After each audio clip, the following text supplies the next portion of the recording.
Dali nga rin kay lapok diha.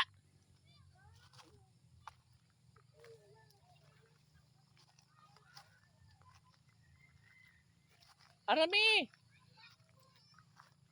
Arami, hala na si ano.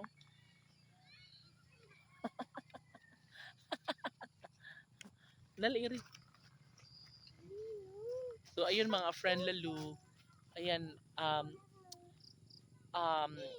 ngayon lang ang araw na nag-start, kung kailan nag-start yung pagbubungkal ng kalupaan para magiging maayos na dito banda, para mapatayuan na siya ng mabahay. Wag dyan kasi maputik dyan, Day.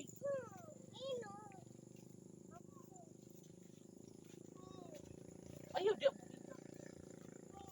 Lapok lagi. Anak nagboy lapok. Ha?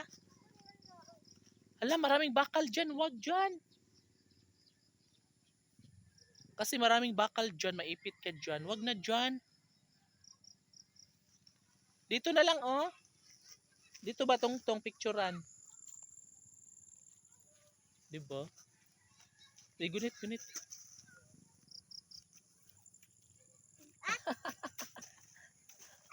Pag gunit kay mahog ka. Yan. So, yan si Arami, mga kaibigan ko. Tumungtong talaga siya. Uy, gusto niya talaga tumangkad agad. Uy.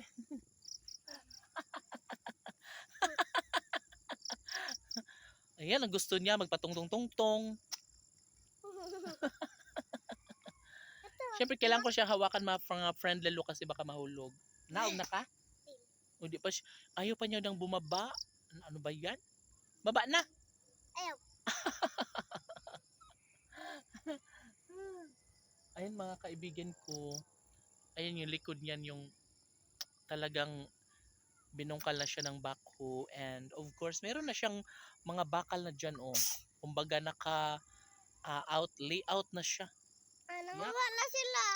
Naka-layout na yan and ready na siya para pagtayuan na siya ng Nino, ang papaya.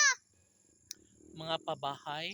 Ang papaya, Nino, nanguha. And syempre mga friend Lalu, ito talaga ang inaabangan ng lahat na sana'y matapos na nga lahat na matayuan na ang lahat ng mga landslide survivors. And of course, ito lang ang pinaka inaasahan ng lahat. Sana darating ang araw na matapos na ang mga pabahay dito sa aming lugar, no? Para sa aming mga kapitbahay, di ba? So ayun na mga friend Lalu. So see you again tomorrow. It's Megan and Marikit. Love wish.